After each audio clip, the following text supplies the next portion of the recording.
बात करने वाले हैं झारखंड की सियासत में। झारखंड की सियासत में अभी मुख्यमंत्री का एक खत जो है वो सबसे बड़ी राजनीतिक केंद्र बिंदु बना हुआ है, जो उन्होंने केंद्र सरकार को लिखा है या कह सकते हैं कि भारतीय जनता पार्टी या एनडीए को लिखा है। तो सीएम हेमंत सोरेन ने प्रधानमंत्री को खत लिखा है। केंद्र के मद में राज्य के बकाया हिस्से की मांग को लेकर उन्होंने ये खत लिखा है, जिसे उन्होंने सोशल मीडिया पर भी सार्वजनिक कर दिया है। तो हेमंत सोरेन ने खत में लिखा है कि झारखंडियों का हक मांगो तो जेल में डाल देते हैं, पर अपने हक के लिए हर कुर्बानी मंजूर है। हम भाजपा के सहयोगी राज्यों की तरह स्पेशल स्टेटस नहीं मांग रहे, ना ही हम कुछ राज्यों की तरह केंद्रीय बजट का बड़ा हिस्सा मांग रहे हैं। हमें बस हमारा हक दे दीजिए, यही हमारी मांग है। इसी को लेकर, इस खत को लेकर के झारखंड में सियासत तेज है। झारखंड में मुख्यमंत्री ने प्रधानमंत्री को खत लिखा है और एक जो उनका जो केंद्र के मद के पास जो पैसा बकाया, वो कह रहे हैं हम कोई स्पेशल स्टेटस नहीं मांग रहे, कोई स्पेशल ट्रीटमेंट नहीं मांग रहे, बस हमें हमारे हक का पैसा दे दो। इस खबर पर ज्यादा जानकारी के साथ हमारे सहयोगी राहुल हमारे साथ जुड़े हुए हैं। राहुल, जिस तरह से यह खत पूरे झारखंड की सियासत में घूम रहा है, जिस तरह से मुख्यमंत्री ने सोशल मीडिया पर भी इस खत को सार्वजनिक कर दिया है, उन्होंने कहा है कि हम हर कुर्बानी देने को तैयार हैं। बताएं कि इस पर पूरी अपडेट क्या है और इसका क्या राजनीतिक प्रभाव, राजनीतिक असर झारखंड के आगामी विधानसभा में पड़ने वाला है। देखिए, विधानसभा चुनाव को लेकर हर राजनीतिक पार्टियां अलग अलग तरीके से काम करती हैं। वहीं अगर हम बात करें गठबंधन सरकार की या कह सकते हैं हेमंत सोरेन सरकार की बात करें, तो काफी फ्रंट फुट पे खेलती हुई दिखाई दे रही। मैया सम्मान योजना या सरकार की जो तमाम विभिन्न योजनाएं चलाई जा रही है, उसके माध्यम से लोगों के बीच में पैठ बनाने का काम तो सरकार कर ही रही है, लेकिन वहीं अब केंद्र को घेरती नजर आ रही है। सुप्रीम कोर्ट ने पिछले दिनों में झारखंड सरकार का जो रॉयल्टी का पैसा बकाया था 1 लाख करोड़ से अधिक का, उसे देने के लिए केंद्र सरकार को आदेश दिया था। हालांकि अभी तक केंद्र सरकार से की ओर से उस पर कोई पहल नहीं किया गया, क्योंकि इससे पहले भी हेमंत सोरेन सरकार और जितने भी गठबंधन सरकार में जो दल हैं, गठबंधन के दल हैं, वो लगातार कहते आ रहे थे कि केंद्र सरकार रॉयल्टी जो झारखंड का बकाया है उसे नहीं दे रही है। अगर वो दे देती है तो हम राज्य का विकास और अच्छे तरीके से कर सकते हैं, क्योंकि झारखंड के जो खनिज पदार्थ है उसे तो केंद्र सरकार ले जाती है, लेकिन उसके बदले में जो हमें रॉयल्टी मिलनी चाहिए, जो मेरा पैसा बकाया है, उसे नहीं दिया जा रहा है। उसको लेकर कई बार मुद्दे बने थे, लेकिन सुप्रीम कोर्ट के ऑर्डर के बाद ये उम्मीद जताई जा रही थी केंद्र इसमें पहल कर रहा है, लेकिन अभी तक केंद्र की ओर से कोई पहल नहीं की गई है। और आज कह सकते हैं कि अब हेमंत सोरेन आमने सामने दिखाई दे रहे हैं केंद्र सरकार के, और उन्होंने साफ कर दिया है पत्र लिखकर कि उनका जो बकाया पैसा है उन्हें दिया जाए, क्योंकि इससे पहले भी हेमंत सोरेन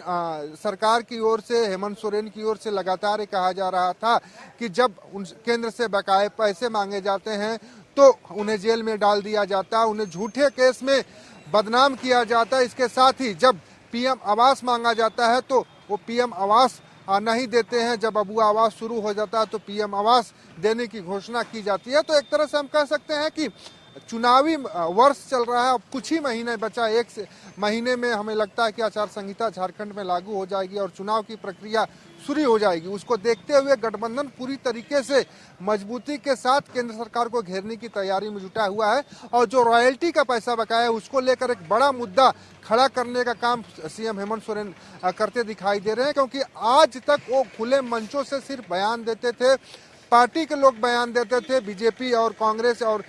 जो दल हैं एक दूसरे के बयान पे प्रतिक्रिया देते दिखाई दे रहे थे। लेकिन अब सीएम हेमंत सोरेन ने पत्र जो पीएम को लिखा है, पत्र लिखने के साथ साथ जब उसे सोशल मीडिया पे डाला, तो इससे साफ जाहिर होता है कि अब राज्य सरकार और केंद्र सरकार दोनों आमने सामने दिखाई दे रही है। और एक तरह से कह सकते हैं कि इस पत्र के माध्यम से हेमंत सोरेन ने बताना चाहते हैं राज्यवासियों को किस तरीके से जो झारखंड का रॉयल्टी का पैसा बकाया है उसे रखकर केंद्र सरकार राज्य के विकास में बाधा बनती दिखाए। तो एक तरह से हम कह सकते हैं कि चुनाव को देखते हुए एक बड़ा स्टंट कहीं न कहीं सीएम हेमंत सोरेन ने खेलते हुए दिखाई दे रहे हैं।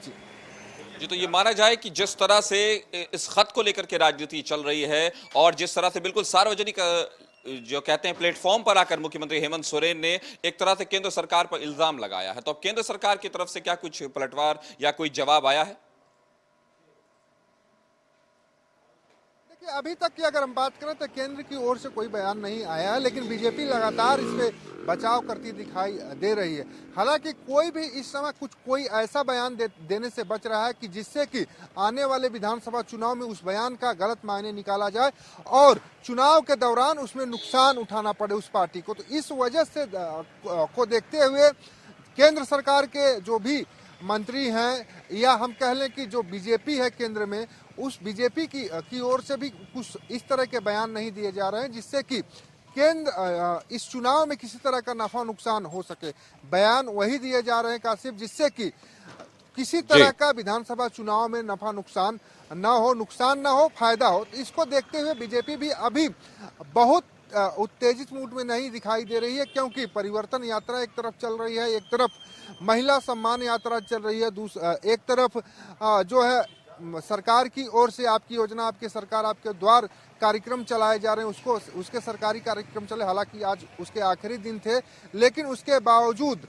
एक एक कोशिश जो है की जा रही है विपक्ष की तरफ से कि हेमंत सोरेन को घेरा जाए। लेकिन हेमंत सोरेन लगातार जेल से छूटने के बाद एक एक ऐसे चीज को सामने ला रहे हैं जिससे कि कहीं न कहीं विपक्ष जो झारखंड में बीजेपी है उसकी परेशानियां बढ़ाते दिखाई दे रही हैं। तो कह सकते हैं कि पत्र कहीं न कहीं विधानसभा चुनाव को लेकर काफी असर डालेगा और हो सकता है कि इस पत्र लिखने की वजह से जो फायदे होने हैं झारखंड और गठबंधन सरकार को उसको भी हो सकता है कि एक तरह से ये भी माना जा सकता है कि पत्र लिखने के बाद जब इसे सोशल मीडिया पर डाला गया तो ये प्रेशर पॉलिटिक्स भी इसे बोला जा सकता है और इस प्रेशर पॉलिटिक्स का हो सकता है कि परिणाम सही निकल के आए, केंद्र कुछ फंड झारखंड के लिए रिलीज कर दे, क्योंकि राज्य में चुनाव है और चुनाव को देखते हुए किसी तरह का रिस्क केंद्र हो या बीजेपी हो नहीं उठाना चाहती। सभी लोग फूक के कदम रख रहे हैं, क्योंकि राज्य में इस समय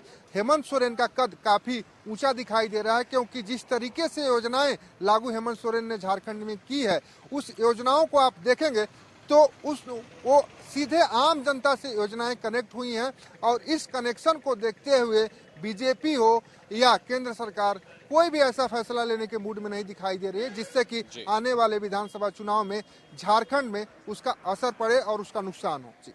जी, तो सियासत झारखंड में जारी है, खत को लेकर के सियासत जारी है, केंद्र के मद को लेकर के सियासत जारी है। मुख्यमंत्री ने दावा किया है कि कोई भी स्पेशल स्टेटस की मांग नहीं, हम सिर्फ अपने हक की मांग कर रहे हैं। और इस तरह की चाहे पक्ष का मामला हो चाहे विपक्ष, दोनों सियासत के शतरंज पर बिल्कुल आमने सामने खड़े हैं। अब आगामी विधानसभा में जनता यह फैसला लेगी कि सरताज कौन बनता है। हमारे साथ जुड़ने के लिए राहुल आपको शुक्रिया।